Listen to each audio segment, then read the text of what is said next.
ಪತಂಜಲಿ ಯೋಗ ಸಮಿತಿ ಮತ್ತು ಜಗದ್ಗುರು ತೋಂಟದಾರ್ಯ ಸಿಬಿಎಸ್ಇ ಹಾಗೂ ಪಿಯು ಕಾಲೇಜ್ ಗಜೇಂದ್ರಗಡ ಸಂಸ್ಥೆಗಳ ಸಹಯೋಗದಲ್ಲಿ ದಿನಾಂಕ 21/6/2025 ಶನಿವಾರ ಬೆಳಗ್ಗೆ ಮಹಾವಿದ್ಯಾಲಯದ ಪ್ರಾಂಗಣದಲ್ಲಿ 11ನೇ ಅಂತಾರಾಷ್ಟ್ರೀಯ ಯೋಗ ದಿನಾಚರಣೆ ಕಾರ್ಯಕ್ರಮ ಯಶಸ್ವಿಯಾಗಿ ಜರುಗಿತು. ಯೋಗಾಸನದ ಅಭ್ಯಾಸದ ಮೂಲಕ ನಾವು ಆರೋಗ್ಯಕರ ದೇಹ ಮತ್ತು ಮನಸ್ಸನ್ನು ಪಡೆಯಬಹುದು. ಪ್ರತಿದಿನ ಯೋಗ ಮತ್ತು ಪ್ರಾಣಾಯಾಮ ಮಾಡುವ ಮೂಲಕ ಸಕಾರಾತ್ಮಕ ಪರಿಣಾಮಗಳನ್ನು ಬೆಳೆಸಿಕೊಳ್ಳಿ ಎಂದು ಸಂಚಾಲಕ ಪ್ರಕಾಶ್ ಬಾಕ್ಳೆ ವಿವಿಧ ಯೋಗದ ಭಂಗಿಗಳ ಬಗ್ಗೆ ವಿವರಣೆಯನ್ನ ನೀಡಿದರು.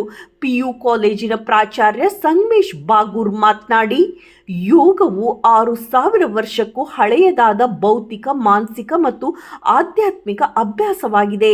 ಪ್ರತಿ ವರ್ಷ ಯೋಗದ ದಿನಾಚರಣೆಯು ಯೋಗ, ಧ್ಯಾನ, ಸಭೆಗಳು, ಚರ್ಚೆಗಳು, ಸಾಂಸ್ಕೃತಿಕ ಪ್ರದರ್ಶನಗಳು ಇತ್ಯಾದಿಗಳನ್ನು ಅಭ್ಯಸಿಸುವುದರ ಮೂಲಕ ವಿಶ್ವದ ಬಹುತೇಕ ರಾಷ್ಟ್ರಗಳಲ್ಲಿ ಯೋಗ ದಿನವನ್ನು ಇಂದು ಆಚರಿಸಲಾಗುತ್ತದೆ ಎಂದರು. ಸಿಬಿಎಸ್ಇ ಮುಖ್ಯೋಪಾಧ್ಯಾಯರಾದ ಲಕ್ಷ್ಮೀ ಓತ್ಸುಮಠ್ ಮಾತನಾಡಿ, ಯೋಗವು ನಿಮ್ಮ ಮನಸ್ಸನ್ನು ಸಂಪೂರ್ಣವಾಗಿ ವಿಶ್ರಾಂತಿ ಮಾಡಲು ಹಾಗೂ ಅನಗತ್ಯ ಉದ್ವೇಗಗಳ ಮೇಲಿನ ನಿಯಂತ್ರಣಕ್ಕೆ ಸಹಾಯಕ.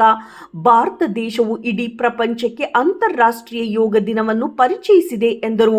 ಮಹಾವಿದ್ಯಾಲಯದ ವಿದ್ಯಾರ್ಥಿಗಳು ಯೋಗ ಭಂಗಿಗಳನ್ನು ಪ್ರದರ್ಶಿಸಿ ಆಸಕ್ತಿಯಿಂದ ಭಾಗವಹಿಸಿದ್ದು ವಿಶೇಷವಾಗಿತ್ತು. ಈ ಸಂದರ್ಭದಲ್ಲಿ ಉಪನ್ಯಾಸಕರಾದ ಹುತ್ತಪ್ಪ ಮಾರನ್ಬಸರಿ, ಶರಣು ಅಂಗಡಿ, ಶಾರದಾ ಅಂಬೋರೆ, ವೀರೇಶ್, ಅಶೋಕ್ ಅಂಗಡಿ, ಆನಂದ್ ಜೂಚ್ನಿ, ಮಲ್ಲನಗೌಡ ಗೌಡರ್, ಶಿವಕುಮಾರ್, ಸಿದ್ರಾಮೇಶ್, ಮಹಂತೇಶ್ ಬಿಜ್ಕಲ್, ಈರಣ್ಣ ಹನುಮಂತ್, ದೊಡ್ಡೇಶ್, ಶ್ರುತಿ ನಡಕಟ್ಟಿನ್, ಫಾತಿಮಾ, ರೇಣುಕಾ ಮಡಿವಾಳರ್, ಮಾಧುರಿ ನಾಡ್ಗೇರ್, ದೈಹಿಕ ಶಿಕ್ಷಕರಾದ ಗುರುರಾಜ್, ಪ್ರಶಾಂತ್ ಹಾರೋಗೇರಿ, ಭಾರತಿ ಹೂಗಾರ್, ಆಶಾದೀಪ್, ಸಂಗೀತ ಕಡಿವಾಳ್ ಮುಂತಾದವರು ಹಾಜರಿದ್ದರು.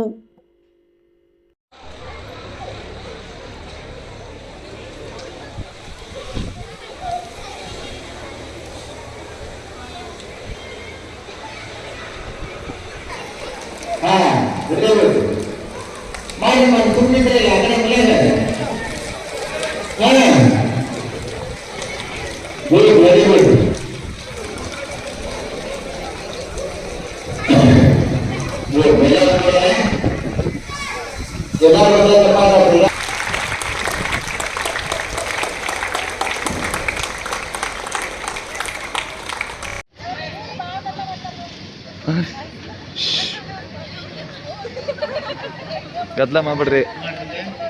ಓಯ್ ವಿಡಿಯೋ ಮಾಡೋ ಸುಮ್ಕೋತಾರ ಅವಳಿಗೆ.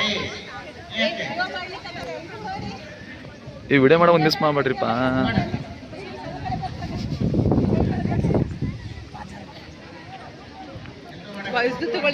ಅಲ್ಲ ಓಕೆನ್ರಿ ಮೇಡಮ್. ದ ಸ್ಟಾಪ್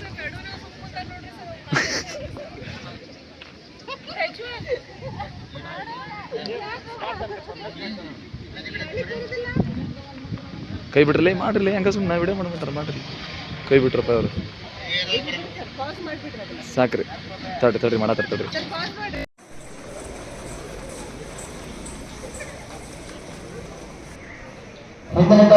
ನೋಡ್ಬಂದಿದ್ದೀರಲ್ಲ, ಮಾಡಿ ಮಾಡಿ ಅಲ್ಲಿ ಯಾರು ನೋಡ್ರಿ, ಎಲ್ಲರೂ ಮಾಡ್ತೀರಿ ನೋಡ್ರಿ.